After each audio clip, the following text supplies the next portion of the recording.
The night was chilly on February 14th, 2024. Our campfire flickered weakly as the cold wind blew through the trees. We, a group of friends, had decided to explore the old, abandoned dormitory nearby. The building stood tall, its windows dark and its walls covered in ivy. The door creaked open, revealing a long, dimly lit corridor. As we stepped inside, the air turned cold, and an unsettling silence enveloped us.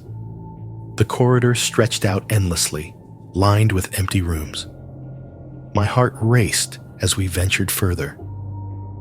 Suddenly, a shadowy figure appeared at the end of the corridor. It was barely visible, but its presence was unmistakable. We froze, our breaths caught in our throats. The figure stood still, watching us. I felt a chill run down my spine. We exchanged nervous glances and decided to approach cautiously. As we moved closer, the figure vanished, leaving only the eerie silence behind. The hairs on the back of my neck stood up. Whispers and footsteps echoed through the empty halls, sending shivers down our spines. We couldn't see anyone, but the feeling of being watched intensified. The atmosphere grew heavier with each step we took. The darkness seemed to close in around us, amplifying our fear. We needed to leave, but the way back felt endless. Our fear turned into panic as we hurriedly retraced our steps. The shadowy figure appeared again, closer this time. We ran, our footsteps echoing in the silence. The exit seemed farther away than ever. When we finally burst out of the dormitory, the cold night air felt like a relief. But the feeling of being watched lingered, casting a shadow over our campsite. Back at the campsite, we tried to shake off the eerie feeling that clung to us like a shadow. The fire crackled, and the warmth provided some comfort, but our minds were still haunted by the figure we had seen. Maybe it was just our imagination, someone suggested, but none of us truly believed it. The night felt colder and darker. Unexplained events started happening around the camp. Items went missing, only to reappear in strange places. We heard faint whispers and footsteps in the darkness, always just out of sight. Our nerves were on edge, and every little sound made us jump. It felt as though we had brought something back with us from the dormitory. Determined to uncover the truth, Sarah convinced us to return to the dormitory. This time, we were better prepared, armed with flashlights and a newfound resolve. The sense of dread was palpable as we approached the building. Inside, the silence was deafening, broken only by our cautious footsteps. In one of the old rooms, we discovered an old journal hidden under a loose floorboard. The pages were yellowed with age, filled with hurried handwriting. It belonged to a student who had once lived there. The entries spoke of strange occurrences and a growing sense of fear. The student wrote about a shadowy figure that haunted the corridors, always watching. As we read through the journal, a chill settled over us. The student had vanished mysteriously, leaving behind only these haunting words. Sarah seemed particularly affected by the journal, as if she felt a personal connection to the missing student. The deeper we delved into the story, the more real the presence felt. The shadows seemed to move with a life of their own, and the whispers grew louder. The journal entries painted a haunting picture of the student's last days. Fear and paranoia seemed to consume them, just as it was starting to consume us. Sarah read aloud, her voice trembling, as the student described feeling watched, hearing whispers, and seeing shadows that shouldn't be there. It was as if the student's fear had seeped into the very walls of the dormitory. Sarah's connection to the missing student grew stronger with each entry. she began having dreams about the dormitory, vivid and unsettling. She felt as if she was reliving the students' experiences. Determined to find answers, she led us to explore deeper into the building. We discovered hidden rooms, filled with old belongings and eerie artifacts that seemed frozen in time. The further we went, the more intense the feeling of being watched became. The shadows grew darker and the air heavier. We found a room with a large, cracked mirror. Sarah froze, staring into it. "This is where it happened," she whispered. The journal mentioned a mirror, a place where the student felt the presence strongest. It was here that the student had their last encounter with the shadowy figure. Our fear grew, but so did our determination. We needed to know the truth, to understand what had happened to the student. As we pieced together the clues, it became clear that the shadowy figure was not just a figment of the student's imagination. It was real, and it was still here. The more we learned, the more we felt its presence, as if it was watching us through the mirror. Despite our fear, we pressed on. We felt that we were close to uncovering the mystery. The journal hinted at a hidden message, something the student had discovered but couldn't decipher. As we searched the room, we found a hidden compartment behind the mirror. Inside was a small box containing a letter and a locket. The letter was from the student, detailing their final moments and their discovery of the truth. The letter was worn and fragile, but its message was clear. The student had uncovered a tragic secret about the dormitory, a dark history that had been hidden for years. The student wrote about a ritual that had gone wrong, trapping their spirit in the building. The shadowy figure was the student's restless spirit, seeking help to find peace. We read the letter aloud, feeling a deep sense of empathy and sorrow. The student had been trying to communicate, to guide us to this very moment. The locket held a small photo of the student and their family, a reminder of the life they had lost. The sadness in the room was palpable, but there was also a sense of purpose. We knew what we had to do. Following the instructions in the letter, we performed a simple ceremony to release the spirit. We stood around the mirror, holding hands, and recited the words written by the student. The air grew colder, and the shadows seemed to gather around us. The presence of the student was almost tangible, a mix of sadness and hope. The mirror began to glow faintly, and the shadowy figure appeared one last time. This time, the figure was different. It was clearer, more human. The student's spirit looked at us with gratitude and relief. Sarah stepped forward, holding the locket. "You're free now," she whispered. The figure smiled, and then slowly faded away, the oppressive atmosphere lifting with it. The room felt lighter, and a sense of peace settled over us. As we left the dormitory, the night seemed less dark, the air less cold. The eerie feeling that had plagued us was gone. We had helped the student find peace, and in doing so, we had freed ourselves from the fear that had gripped us. The campfire back at the campsite burned brightly, and for the first time in days, we felt truly safe.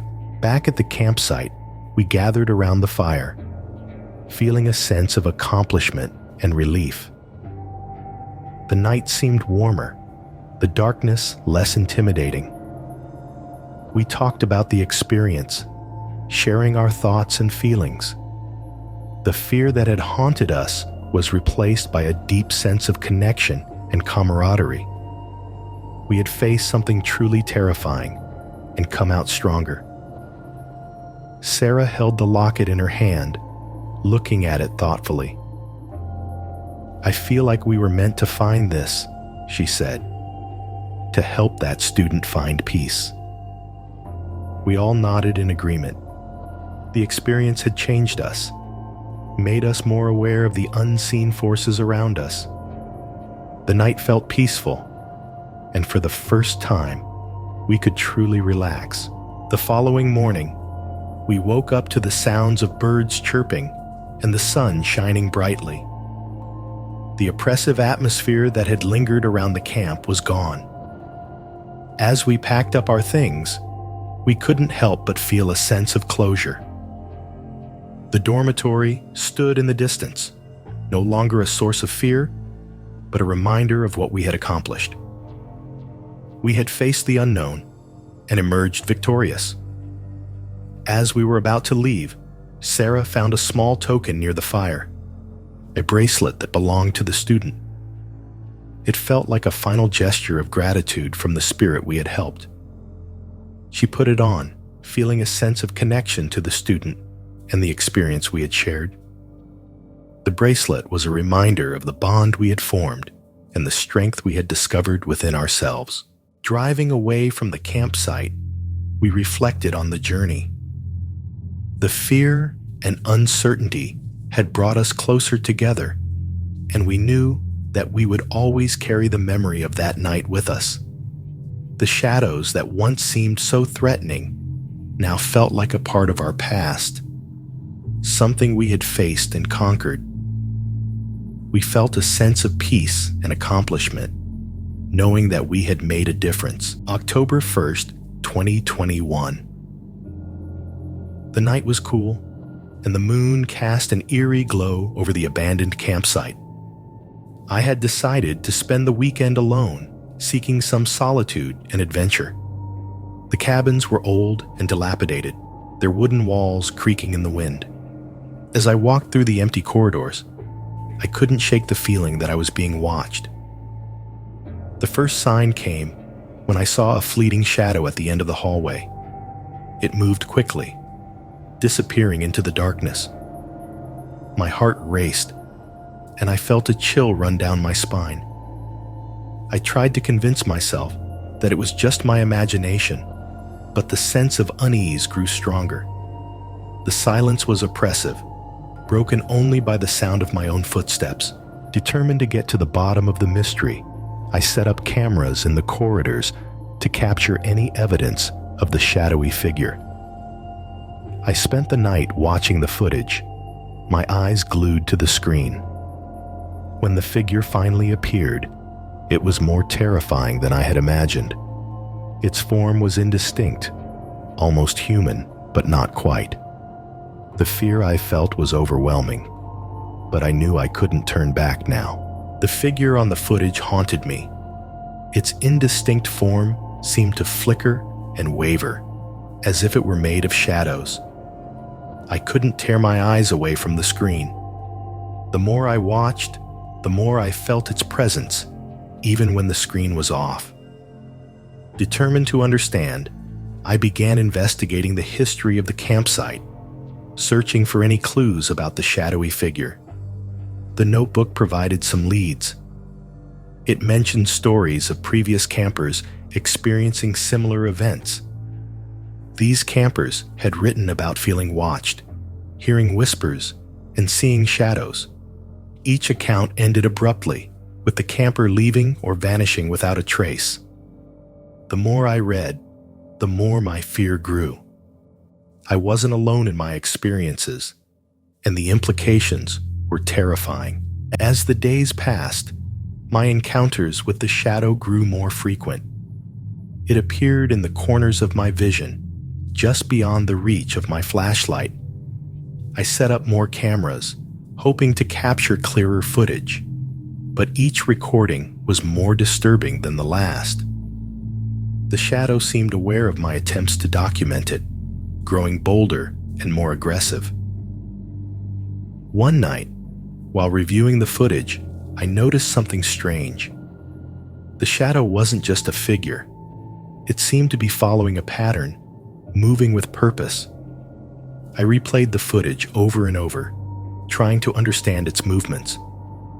It led me to a part of the camp I hadn't explored yet, an old storage room hidden behind a wall. My heart pounded as I approached the room. Inside, the air was thick with dust and the scent of decay.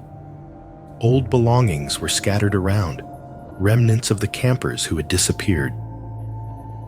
In the corner, I found a small locked box. Breaking it open, I discovered a collection of letters and photographs. They told the story of a camper who had vanished mysteriously, much like the others. The letters hinted at a hidden room where the camper had been last seen. The letters revealed a dark history that sent chills down my spine. The missing camper had written about a hidden room, a place of fear and shadows. My heart raced as I read the final letter, which described the camper's last moments, a desperate attempt to escape the entity that haunted them. Determined to find the hidden room, I followed the clues left behind. The storage room held more secrets than I anticipated. Behind a stack of old crates, I found a concealed door. It creaked open to reveal a narrow staircase leading down into darkness. The air grew colder with each step I took, and an overwhelming sense of dread settled over me. The shadows seemed to pulse with a life of their own, watching my every move. At the bottom of the staircase, I found the hidden room. It was small and cramped, filled with old belongings and strange symbols painted on the walls. The air was thick with a sense of despair and fear. In the center of the room was a diary belonging to the missing camper. Their final entries were frantic, describing the shadows' relentless pursuit and their desperate attempts to escape. As I read the diary, the shadows in the room seemed to grow darker and more oppressive. I could feel the presence of the entity, watching me, waiting. The camper's last words spoke of a way to confront the shadow, a ritual that might end its haunting. My hands trembled as I read the instructions, the fear nearly paralyzing me. But I knew I had to try. Gathering my courage, I began the ritual. The air grew colder, and the shadows seemed to writhe and twist around me. The presence of the entity was almost palpable, a suffocating weight pressing down on me. I recited the words from the diary, my voice shaking but determined. The shadows surged, and for a moment, I thought I had made a terrible mistake. The shadows closed in, and the air grew unbearably cold. My breath came out in visible puffs as I continued the ritual, my voice trembling. The room seemed to pulse with dark energy, the walls closing in as the entity's presence intensified. The shadows twisted and writhed, almost as if they were alive, reacting to my words. I felt a cold hand grip my shoulder, but when I turned, there was nothing there. As I reached the final words of the ritual, the shadows surged forward, enveloping me in darkness. I could feel their cold, clammy touch and hear the whispers growing louder, more insistent. My heart pounded in my chest and my hands shook, but I forced myself to keep going. The presence of the entity was almost overwhelming, but I knew I couldn't stop now. Suddenly, there was a flash of light, and the shadows recoiled, retreating to the corners of the room. The oppressive weight lifted slightly, and I could feel the entity's grip loosening.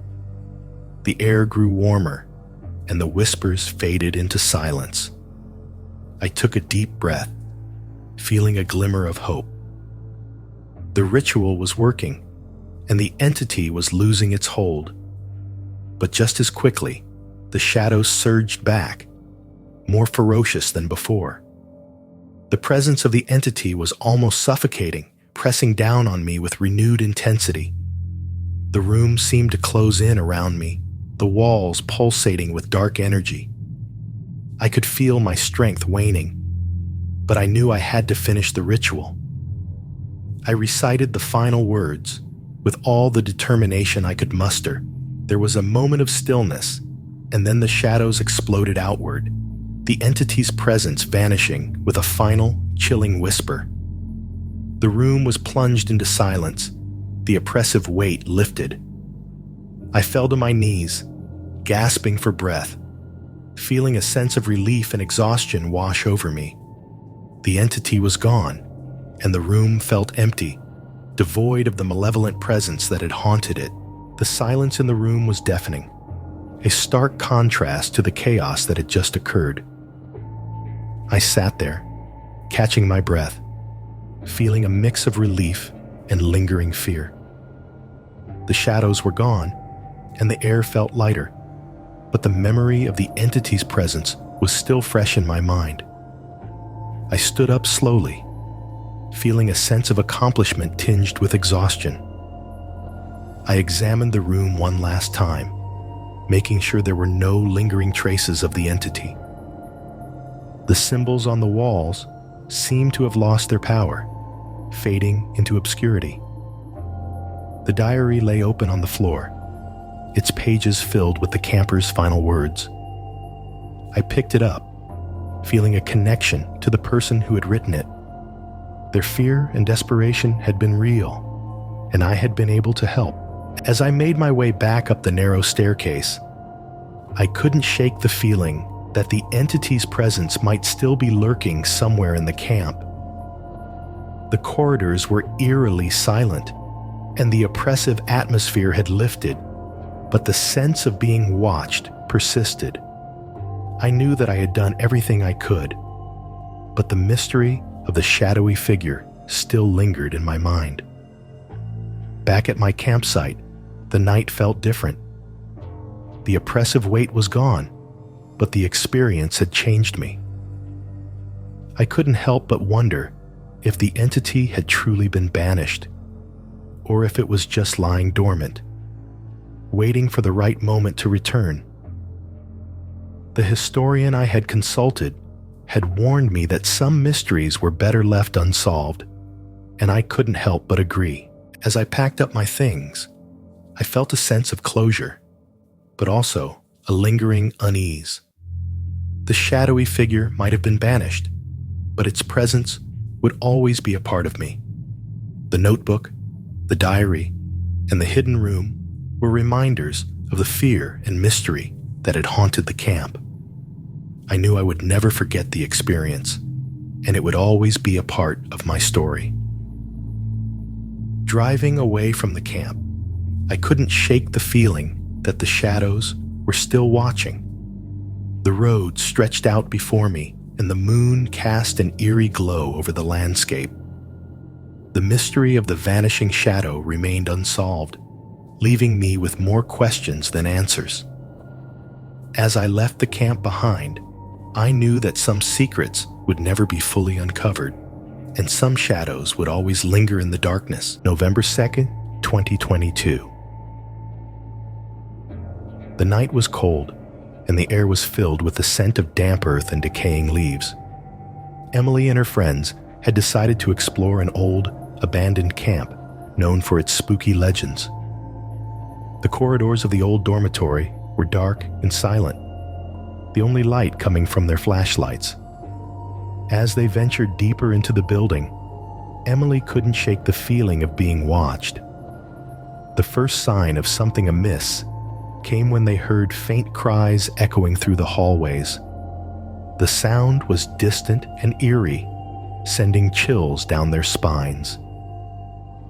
Emily's heart raced as she tried to locate the source of the noise.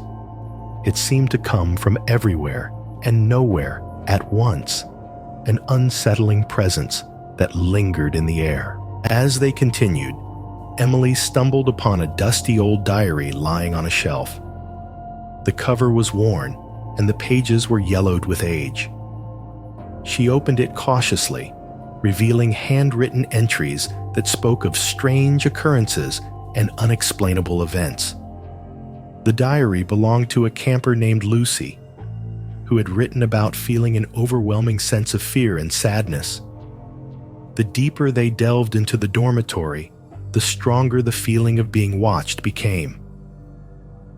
Emily felt a chill run down her spine as she read Lucy's words, describing the very sensations they were experiencing.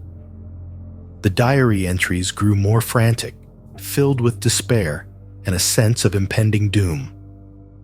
Emily's connection to Lucy's story grew stronger, as if she were reliving Lucy's fear. Suddenly, they heard footsteps behind them, echoing loudly in the silence. They turned, but the corridor was empty. The fear and tension were palpable, and Emily's heart pounded in her chest. The darkness seemed to close in around them, and the oppressive atmosphere made it hard to breathe. They decided to leave, but Emily felt a compelling need to uncover the truth about what had happened to Lucy. Emily couldn't shake the feeling that Lucy's story was far from over. The diary hinted at a hidden room where Lucy had spent her final days, a place filled with fear and despair. Determined to find it, Emily convinced her friends to stay a little longer. They moved cautiously through the dark corridors, their flashlights casting eerie shadows on the walls. As they searched, the sense of being watched grew stronger. The air seemed to thicken with each step, and the distant cries became more pronounced. Emily felt a connection to Lucy's fear, as if she were experiencing it firsthand. The diary entries spoke of supernatural encounters, of objects moving on their own and ghostly apparitions. Emily's heart pounded as she read on, her fear mirrored in Lucy's words. In a dusty corner of the dormitory, they found a small, hidden door. It creaked open to reveal a narrow staircase leading down into darkness. The air was colder here, and the atmosphere more oppressive. Emily led the way, her flashlight trembling in her hand. The stairs seemed to go on forever, each step echoing loudly in the silence. At the bottom of the staircase, they discovered a small, cramped room filled with old belongings. The air was thick with a sense of despair and fear. Emily felt a chill run down her spine as she stepped inside. The room seemed frozen in time, with dusty furniture and faded photographs scattered around. In the center of the room was an old trunk, its lid slightly ajar. Inside the trunk, they found more of Lucy's belongings: clothes, letters, and a locket with a picture of a young girl. The letters were filled with despair, describing Lucy's final days in the hidden room.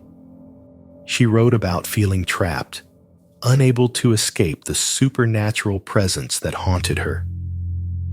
Emily's heart ached for Lucy, feeling a deep connection to her sorrow and fear. The hidden room was a haunting sight. Emily and her friends stood in silence, taking in the eerie atmosphere. The air was thick with sorrow, and the shadows seemed to move on their own. Emily picked up one of Lucy's letters, her hands trembling.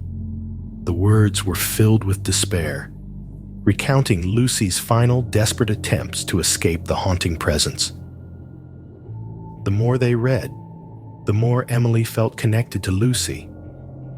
It was as if Lucy's fear and sadness had seeped into the very walls of the room. Emily could almost feel Lucy's presence, a ghostly echo of her anguish. The diary had mentioned a specific date, November the 2nd, exactly 1 year ago, when Lucy had disappeared. The realization sent chills down Emily's spine.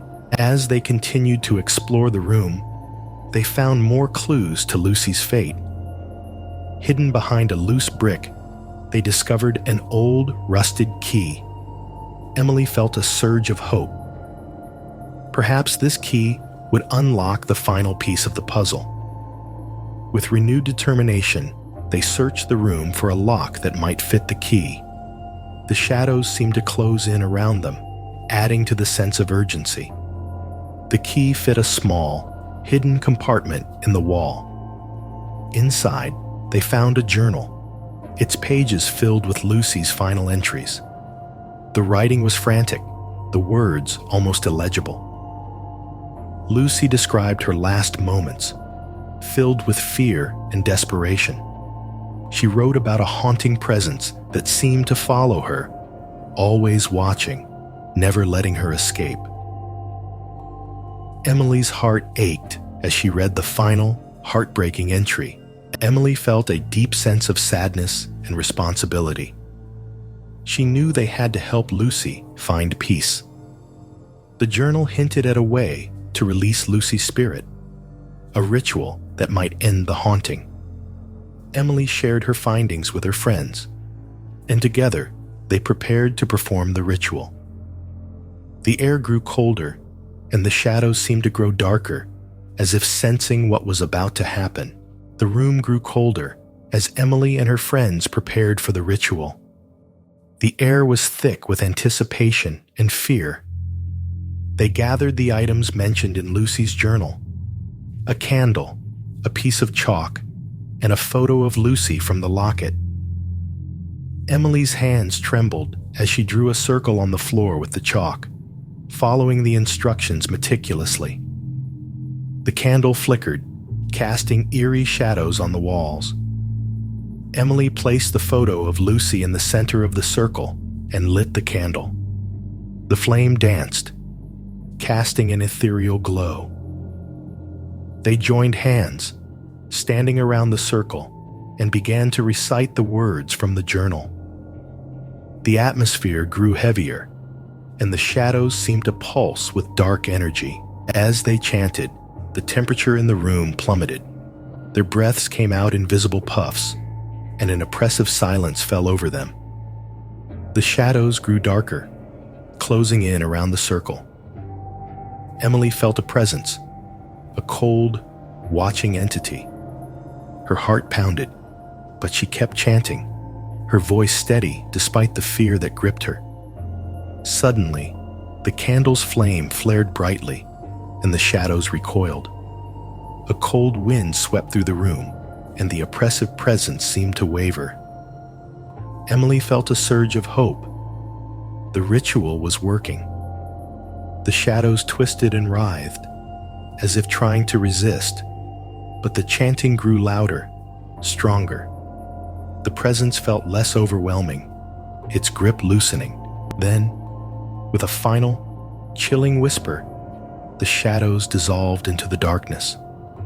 The room grew warmer, and the oppressive weight lifted. The candle flickered once more and then went out, leaving them in silence. Emily felt a sense of relief wash over her. The haunting presence was gone, and Lucy's spirit was finally at peace. They stood in silence, absorbing the profound change in the room.